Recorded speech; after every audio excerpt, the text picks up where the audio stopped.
Salut les amis, j'espère que vous allez bien. Donc cette soirée, nous allons faire le débriefing du match du Tottenham contre Chelsea. Wow, c'était un match vraiment de haute tension. Donc le match s'est passé au Tottenham Hotspur Stadium. Alors que Tottenham commence très bien le match avec un but de Sang qui sera finalement rejeté, du moins. Ils vont d'abord réussir à marquer le premier but pour mener 1-0.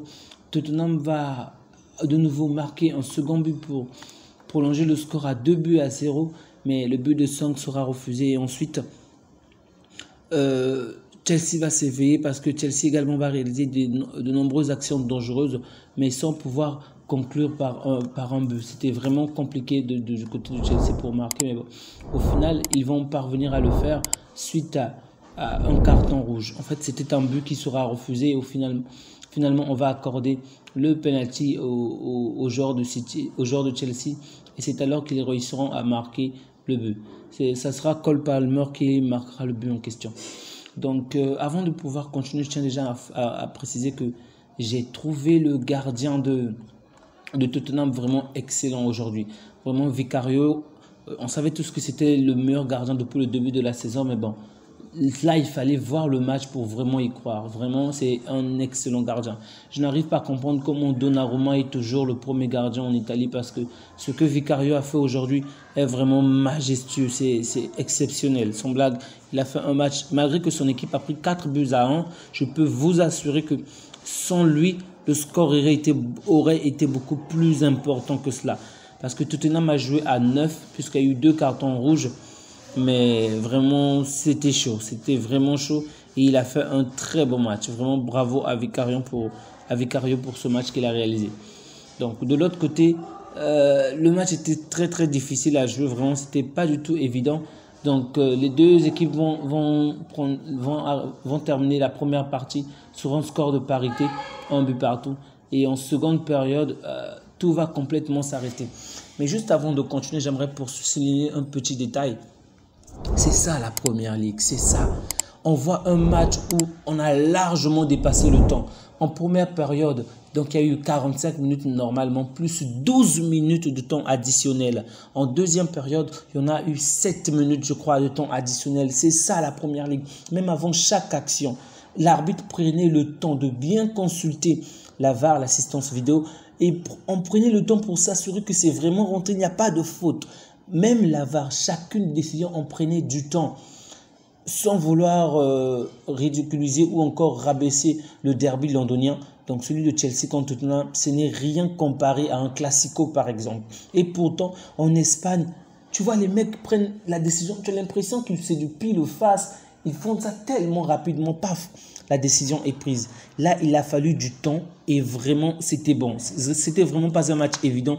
Il y a eu tellement de fautes, tellement de choses en fait, des buts qui devaient être acceptés, rejetés, refusés, et c'était juste, en fait, en regardant le match, tu te dis ouais, ce match est lent, c'est épuisant parce que il y a eu énormément de temps à récupérer, mais en regardant les décisions après, tu te dis oui, c'est vrai que ça sera plus lent, mais ce sont quand même des décisions plus justes parce qu'on prend du temps et là on te démontre de quelle manière X méritait tel carton ou Y méritait telle chose. Et j'espère vraiment que l'Espagne va travailler dessus parce que il faudrait juste qu'en Angleterre, on trouve un moyen pour que ça aille plus rapidement. Mais en tout cas, par rapport aux décisions, c'est beaucoup plus juste ici que même en Espagne. Et ce n'est pas pour rien que c'est le plus grand des championnats. Vraiment, ce match-ci, si Tottenham, si Chelsea ne l'avait pas gagné, ben, peu importe l'autre résultat, même un match nul, pour moi, ça devait être considéré comme une défaite parce que en deuxième période, une fois que les joueurs vont se prendre des cartons rouges, les deux joueurs, ça devient vraiment du n'importe quoi. La différence va tellement se faire. En fait, Chelsea, on va dire, a pratiquement réalisé après chaque minute une action offensive dans le camp des Spurs. Vraiment après chaque minute. Nicolas Jackson, donc, qui va finalement marquer suite à une passe décisive d'un côté de Sterling, de l'autre côté de Palmer. Vraiment, ça devenait tellement facile. En fait, je vais dire que je les ai quand même trouvés pas bons. Ok. Vous allez être peut-être choqués, mais que ça soit... Là, je parle des attaquants de Chelsea, bien évidemment, pas des défenseurs, parce que j'ai vu la majeure partie des actions intéressantes au début être réalisées par Gallagher, un défenseur. Ça n'a vraiment aucun sens. Si aujourd'hui, alors que le Barça joue contre une équipe à 9 et que les meilleures actions devaient être réalisées par les défenseurs, c'est quand même choquant parce que les attaquants étaient tellement libres. Et même cela, en fait, Tottenham a quand même réussi à marquer une ou deux fois encore.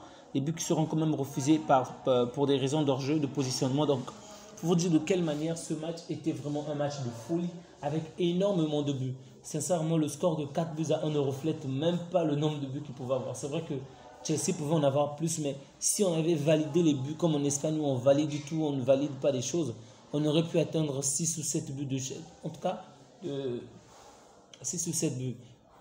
Vraiment, c'était un très bon match, un très très bon match et ça m'a vraiment fait plaisir de suivre ce derby londonien. J'avais hâte de le voir et j'espère que j'aurai du temps pour pouvoir voir la suite.